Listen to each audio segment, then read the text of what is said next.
Hi, my name is Rangga Husnaprawira, MAWAPRES of Universitas Indonesia 2015.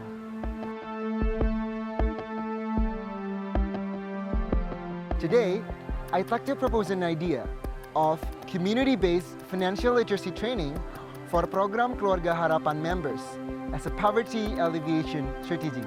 Well, poverty is a classic problem that most developing countries experience. But I have a good news for Indonesia. Number of people living below poverty line decreases to only 11.3% in 2014.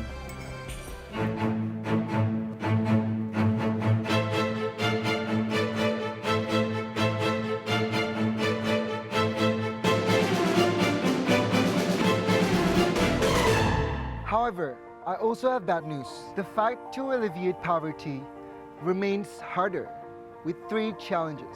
First, the poverty reduction growth slows down, leaving extreme poor people remaining. Second, the former poor people who now move to the category of economically vulnerable are still prone to go back to poverty. And third, there is a widening gap between the rich and the poor. With that in mind, Indonesian government already has many social security and poverty alleviation programs, one of which is Conditional Cash Transfer, or in Indonesia known as Program Keluarga Harapan. In Program Keluarga Harapan, government will only transfer cash to the extreme poor families who can meet two criteria. First, sending their children to school with minimum attendance rate, and second, visit to health clinic.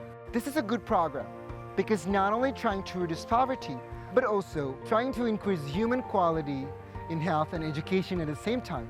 However, one challenge remains: how we can ensure that the member of Program Keluarga Harapan can exit or graduate from the program and go out of poverty.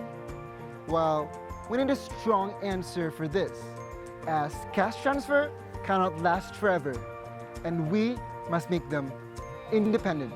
My proposal is community-based financial literacy training, or CFLT, for the Program Keluarga Harapan members. Financial literacy is a set of skills or knowledge to understand how to manage and make informed and effective decisions about money, so they're not trapped in intergenerational poverty. Now, CFLT has 4 steps.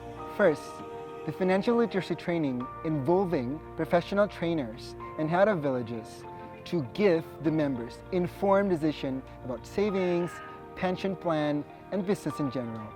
Second, we're going to do an additional training about financial management for household and small businesses, and also job skills for employment. And third, we're going to do a habituation of writing down financial journal of expenses of household and small businesses, so it's going to be more impactful in terms of practicality. And fourth, we're going to give them access to formal financial services such as loans, so for the small businesses who are interested, we can give them access to local commercial bank under existing Kredit Usaha Rakyat program. Now, the implementation plan will consist of 3 details. Number 1, the implementation phase. The existing Program Keluarga Harapan program consists of 6-year program, and now we're going to break it down into 2 phases, which are A, the initial phase when we were going to execute the training, and second, the follow-up phase when we will let the members do the practical implementation of the skills they have learned, and we will gradually decrease the amount of cash transfer. Number 2 is the stakeholders who's going to be involved. Since this is a community-based program, we're not going to only involve government like head of village or professional trainers from Ministry of Social Work. Number 3, the integration process, because the program will not stand alone. It will be integrated with other poverty alleviation programs such as Kredit Usaha Rakyat and PNPM Mandiri.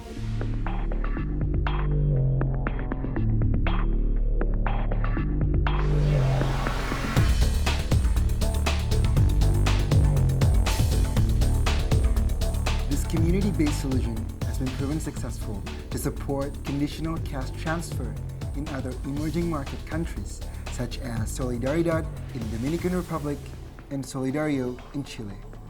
With this implementation, I believe that there will be two major benefits. Number one, it is an integration with other governments' poverty alleviation program. So the impact will be bigger and the effort will be more harmonic. Number two, there is a concrete measure of successful indicator, which is how many people can exit or graduate from the program and moving above the poverty line after receiving such training. In the end, I believe that this idea will contribute towards the creation of independent Indonesia.